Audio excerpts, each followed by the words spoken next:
Anthony Weiner is running for mayor, and now Eliot Spitzer is running for comptroller. I'd be lying if I said I knew what a comptroller was. I had to look it up like everybody else in the country. Yesterday when people asked me and I pretended to know, I was like, yeah, no, they do a lot of comptrolling. Then when you research it, you find out very quickly, in fact, they do financial reporting and accounting for the government and government-owned companies. It's kind of like the public CFO. So the reason why I think this story is interesting is because the big question is, will the Democrats who had sex scandals get a second chance? Now, whenever it's a Republican who has a sex scandal, they get reelected like 14 minutes later. No, I'm not kidding. You want examples? Here. Mark Sanford cheated on his wife, flew to Argentina in the middle of his term. Okay, nobody knew where he went. They were like, hey, where's the governor? We kind of need him. And he lied. He said, I'm hiking the Appalachian Trail. He was banging his mistress. That's what he was doing. He was using public money to get there.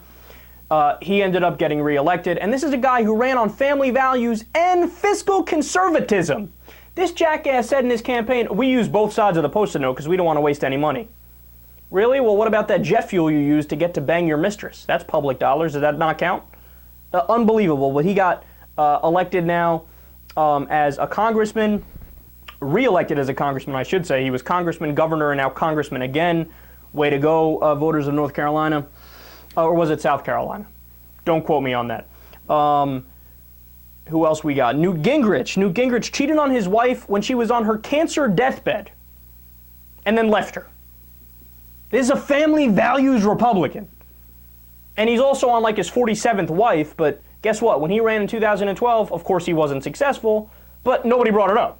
They're like, what should we attack Newt on? Gee, let me think about it. Newt Gingrich, has he ever done anything wrong or hypocritical? Newt Gingrich.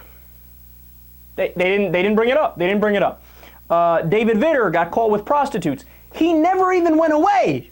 It's not like okay, I'm going to step down and try later to get reelected. He was like, yeah, fuck off. I'm running again and I'm going to win. And he did. Scott Desjardins is the worst example. Here's a guy who had multiple mistresses. He would sexually take advantage of, for lack of a better term, his patients because he's a doctor, right? So he had multiple mistresses, made them get abortions, in some cases, not early abortions either, like questionable abortions later on, right? And his wife had an abortion too because they weren't ready for a kid. He gave prescription drugs to his patients who he was banging just to get high, right? And this is a guy who has a voting record for the war on drugs and against abortion. The most massive hypocrite you could imagine. He also is not stable mentally. He put a gun in his mouth and threatened to kill himself when his wife said he was leaving him. She was leaving him. He was like, yeah, well, I'm gonna kill myself. All of this was public knowledge. All of this was information that was out there for consumption. The dude got reelected. After all of that, he got reelected. Now, look, with the Republicans, there's an extra layer of hypocrisy, so it's worse.